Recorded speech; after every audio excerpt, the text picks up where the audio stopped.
Hello guys, this is अभिषेक। दोस्तों स्वागत है आप सभी लोगों का मेरे चैनल फिजिक्स फैक्ट बाय अभिषेक सेट में। दोस्तों आज के लिए जो हम लोग का टॉपिक है वो सेमीकंडक्टर का पार्ट 4 है और इसके बाद भी एक पार्ट आएगी, तो आप समझ सकते हैं कि ये वाली टॉपिक कितनी इंपॉर्टेंट है। तो दोस्तों आज की वीडियो में हम लोग बहुत से महत्वपूर्ण क्वेश्चन और फार्मूले के बारे में पढ़ने वाले हैं।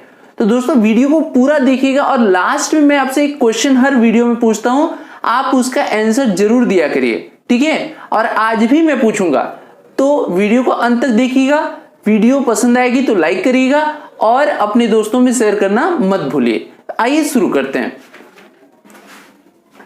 क्वेश्चन है, if for a transistor the common emitter current gain is 122.75 then find the common base current gain. किसी ट्रांजिस्टर के लिए उभयनिष्ठ उत्सर्जक धारा लब्धि गुणांक 122.75 है तो उसके लिए उभयनिष्ठ आधार धारा लब्धि होगी। अच्छा एक चीज ध्यान रखिए, जब कॉमन एमीटर रहेगा तो बात हो रही होगी बीटा की, यानी उभयनिष्ठ उत्सर्जक है तो बीटा की बात हो रही है, और जब उभयनिष्ठ आधार की बात करेंगे तो अल्फा की बात करेंगे, ठीक है। तो यहां पर common emitter current gain beta दे दिया है 122.75 और अल्फा आपसे पूछ रहा है। तो आप जानते हैं formula, alpha equal to beta upon 1 plus beta. तो बीटा हो गया 122.75 और ये हो गया 1 प्लस 122.75। इसका मतलब हो गया ये 122.75 हो गया और 75 और ये हो गया 123.75 और इसे सॉल्व करने पर 0.99 समथिंग आएगा, ठीक है। तो आप यहां से इसको समझ सकते हैं कि बस इसको डिवाइड कर देना है और आपका अल्फा निकल जाएगा, ठीक है। अच्छा अगला क्वेश्चन देखिए, match the list, code list has only one correct, ठीक है। यानी कि सही मिलान करिए, इस लिस्ट में जो दिया हुआ है उसको सही मिलान करिए और उधर जो कोड दिया है वो इन मतलब जो भी ऑप्शन दिए रहेंगे उसमें से कोई एक ही सही होगा। तो जाहिर सी बात है भाई एक ही सही होगा, 4 ऑप्शन तो सही दे नहीं सकते, एक ही देंगे सही। तो आइए शुरू करते हैं। बोला टोटल पोटेंशियल एनर्जी, कुल स्थितिज ऊर्जा। तो देखो कुल स्थितिज ऊर्जा जो है वो डायोड के लिए पूछ रहा है ना, और कोई इधर वगैरह का नहीं है। तो कुल ऊर्जा का फार्मूला है ये, ठीक है। यू से दिख रहा है ना, यू से potential energy. Law of mass action, तो ये आपका अल्फा है, ठीक है। इसमें एनई और म्यूई एनपी म्यूपी ये सब दिया हुआ है, तो आप यहां से उसका अच्छा लॉ ऑफ मास एक्शन को हिंदी में कहते हैं द्रव्यमान क्रिया का नियम, द्रव्यमान संक्रिया का नियम। तो उसके लिए फॉर्मूला ये है। तीसरा कंडक्टिविटी इन सेमीकंडक्टर, तो कंडक्टिविटी इन सेमीकंडक्टर का फॉर्मूला आप कल परसों से लगातार पढ़ रहे हैं, ये वाला फॉर्मूला। तो जब 3 हो गया तो चौथा अपने आप से हो जाएगा। तो इसका कोड क्या मिला हमें, 1 का हो गया डेल्टा, फिर अल्फा, बीटा और गामा, ठीक है भाई, क्लियर है।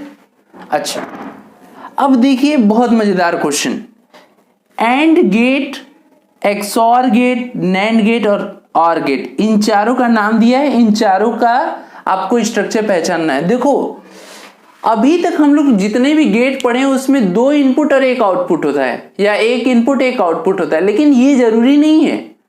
इनपुट 2 या 2 से अधिक भी हो सकते हैं, लेकिन आउटपुट जो रहना चाहिए वो आपका सिंगल होना चाहिए।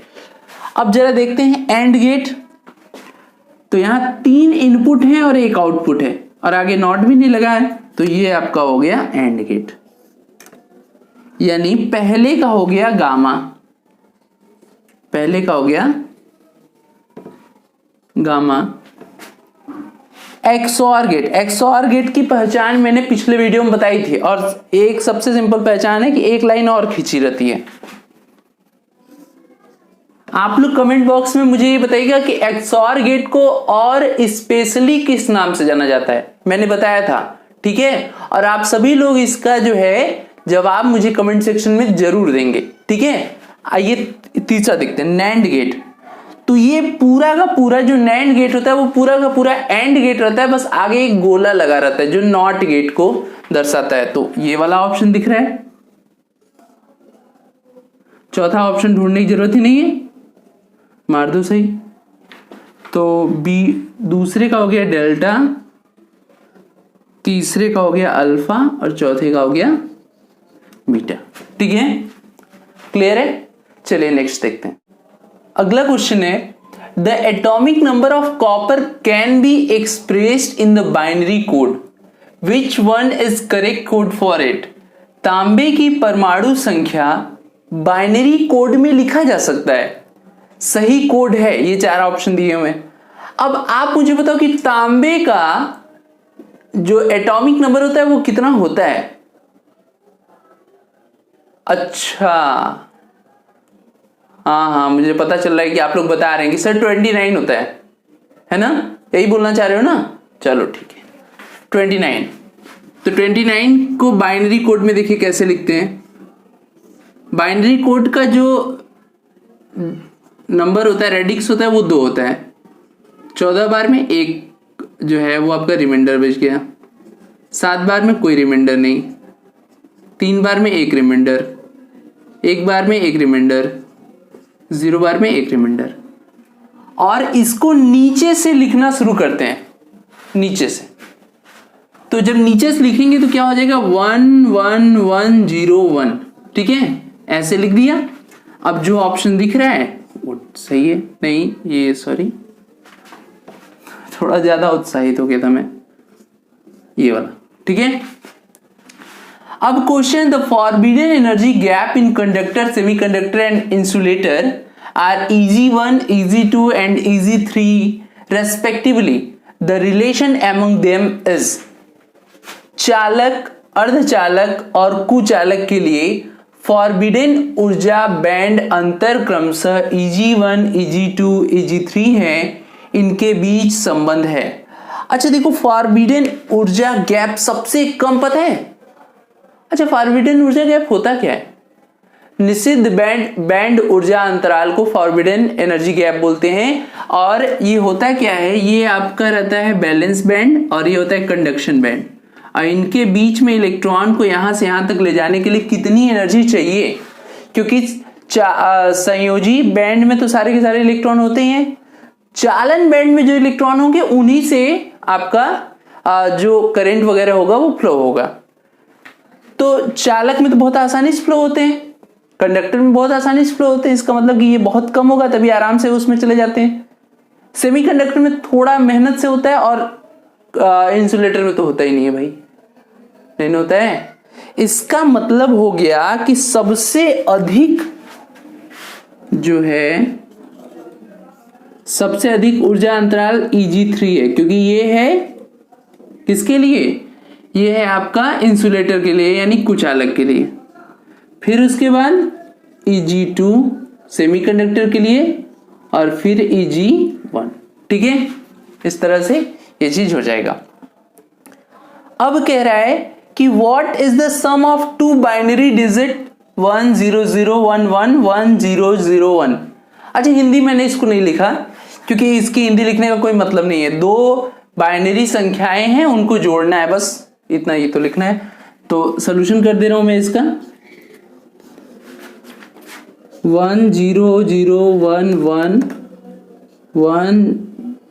ये 110 होता है, 110 होता है, कैरी 1 हो जाता है, फिर 110 हो गया, यहां से 1 आएगा, यहां से 1 और यहां से 1। तो इस तरह से जो आपका ये चीज हो जाएगा वो आपका हो जाएगा 11100, ठीक है। अब अच्छा, इसमें मैंने वो लिखना भूल गया हूं कि कौन किस ईयर में पूछा है। इस ईयर में पूछे गए हैं। ये लिखने का सिर्फ एक प्रोसेस है कि आपको ये लगे कि आप जो क्वेश्चन पढ़ रहे हैं ऐसा ही क्वेश्चन बोर्ड एग्जाम, अरे आपके सॉरी बोर्ड का नशा उतार दो भाई, बीएचयू बीएससी एंट्रेंस एग्जाम में ऐसे ही क्वेश्चन बनते हैं। अदरवाइज आप कहोगे सर इतना आसान क्वेश्चन, नहीं ये नहीं पूछा जा सकता। भाई क्यों नहीं पूछा जा सकता? आखिर ये सब पूछे गए ही तो क्वेश्चन है। सब तैयार करो भाई, तभी मजा आएगा। ठीक है, चलो नेक्स्ट क्वेश्चन देखते हैं। क्वेश्चन है which of the following PN junction can be used as voltage regulator. निम्न में से किस पीएन संधि डायोड का उपयोग वोल्टेज रेगुलेटर के रूप में किया जाता है? तो वोल्टेज रेगुलेटर के रूप में जिसका यूज किया जाता है वो है आपका जेनर डायोड। क्या है? Jenner diode. सॉल्यूशन हो जाएगा जेनर डायोड। ठीक है भाई, जेनर डायोड। जो जेनर डायोड है ये स्पेशली इस तरह से डिजाइन किया जाता है कि यह रिवर्स ब्रेकडाउन रीजन में काम करे। यानी ये जो जेनर डायोड है इसे विशेष तौर पे इस तरह से बनाया जाता है कि यह उत्क्रम भंजन क्षेत्र में काम करता है। तो आपको यहां से एक क्वेश्चन ये भी मिल सकता है कि कौन सा ऐसा पीएन संधि डायोड है जो उत्क्रम भंजन क्षेत्र में काम करता है, यानी रिवर्स ब्रेकडाउन रीजन में काम करता है। तो उसका भी आंसर हो जाएगा जेनर डायोड। क्लियर है? अच्छा, अगला क्वेश्चन है the P type semiconductor is electrically. P type अर्धचालक विद्युतीय रूप से। तो कल मैंने होमवर्क भी दिया था और उसमें एन टाइप दिया था और बहुत से लोगों ने सही बताया है। ठीक है, तो आज इसको जान भी लीजिए और उसको भी थोड़ा एक्सप्लेन में कर देता हूं। तो ये सब क्या है? न्यूट्रल है, उदासीन। क्यों? मान लो कि आप कहते हो कि सर पीएन क्षेत्र में या पीएन संधि डायोड में जो ये पी टाइप सेमीकंडक्टर होता है उसमें कोटर्स होते हैं, यानी होल्स होते हैं, और होल पॉजिटिव नेचर शो करते हैं। लेकिन भाई सपोज करो कि हमारे पास 9 सिलिकॉन का, या एक बना ही देता हूं, silicon silicon silicon silicon aluminium silicon silicon silicon silicon, इन सब के आउटरमोस्ट शेल में कितने इलेक्ट्रॉन? 4।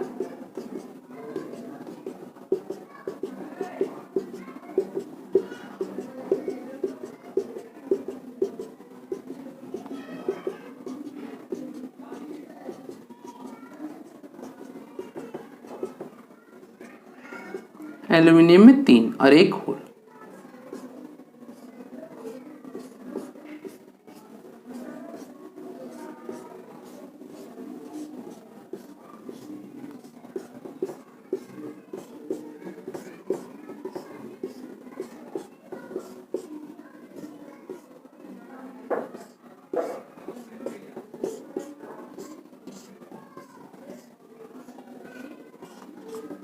मान लीजिए कि ये हमारा एक सेमीकंडक्टर है। ठीक है, अब सिलिकॉन में 14 पर प्रोटॉन है और 14 इलेक्ट्रॉन है। तो हर एक सिलिकॉन एटम तो न्यूट्रल हो ही गया। अब बात करते हैं एल्यूमिनियम की। तो एल्यूमिनियम में भले मानते हैं कि बाहरी कोष में 3 इलेक्ट्रॉन है और टोटल इलेक्ट्रॉनों की संख्या 13 है, पर प्रोटॉन की भी संख्या तो 13 ही है ना। और जब इलेक्ट्रॉन प्रोटॉन सेम हो जाएंगे तो वह किस तरह हो जाएगा? न्यूट्रल। ये अलग बात है कि यहां पर कोटर की वजह से जो है आपका मोशन होता है, इसलिए हम लोग कहते थे कि ये पी टाइप की तरह व्यवहार करता है, लेकिन एक्चुअली में ये भी न्यूट्रल है। और अगर मान लो कि हमने यहां फास्फोरस रख दिया था, एन टाइप सेमीकंडक्टर बना दिया, तो अगर यहां पर 5 इलेक्ट्रॉन है आउटर मोस्ट शेल में और टोटल 15 है, तो 15 प्रोटॉन भी तो है, इसलिए ये क्या हो जाते हैं? न्यूट्रल हो जाते हैं। ठीक है, अच्छा अगला क्वेश्चन है the efficiency of full wave rectifier is. पूर्ण तरंग दृष्टिकारी की दक्षता है। तो देखो भाई, इसका सॉल्यूशन लगभग 1 पेज में था। इसका सॉल्यूशन अगर मैं करवाने जाऊं तो लगभग 1 पेज में हो जाएगा और आप उतने देर में हो जाएंगे बोर।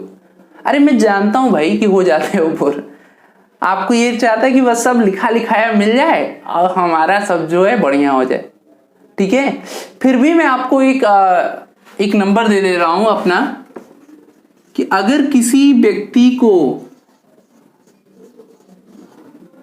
इसका रिटन सॉल्यूशन चाहिए तो आप मुझे इस नंबर पे व्हाट्सएप करिएगा, मैं आपको रिटन सॉल्यूशन दे दूंगा। फिलहाल मैं इसका आंसर आपको बता देता हूं, बहुत छोटा सा है, आप इसको याद भी कर सकते हैं, 81.2%। ठीक है, ठीक है। चलिए अब आज के लिए आपके लिए क्वेश्चन, ये 40वां क्वेश्चन मैं बताऊंगा नहीं, क्यों? क्योंकि अभी मैंने एक बाइनरी वाला क्वेश्चन आपको बताया था कि कोई नंबर को किस तरह से बाइनरी कोडेड डेसिमल में चेंज करते हैं। तो ये आज आपके लिए क्वेश्चन है, the binary coded decimal equivalent to 429 is. 429 के तुल्य बाइनरी कोड डेसिमल है। तो दोस्तों ये क्वेश्चन आपके लिए है, कमेंट सेक्शन में मुझे इसका आंसर चाहिए आपसे, ठीक है।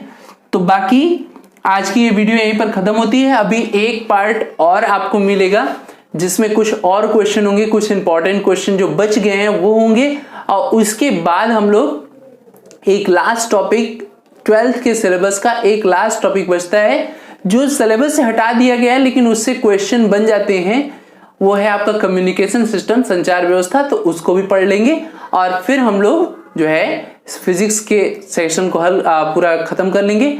फिर देखते हैं, अगर लोगों की डिमांड रहेगी तो फर्स्ट जो पेपर है हम लोग का, उसमें मैंने जो सारी वीडियो बनाई है वो उसको हिंदी में बनाया हूं, अगर आप लोग डिमांड करेंगे तो उसको इंग्लिश में भी बना दिया जाएगा। तो दोस्तों आ जाते हैं अपने खत्म करने वाले स्लोगन पर कि अगर आपको वीडियो पसंद आ रही हो तो इसे लाइक करिएगा, दोस्तों में शेयर करिए और चैनल से जुड़ जाइए। अच्छा एक बात और बताओ, आप लोग वीडियो देखते हो, आप लोग को पसंद नहीं आती?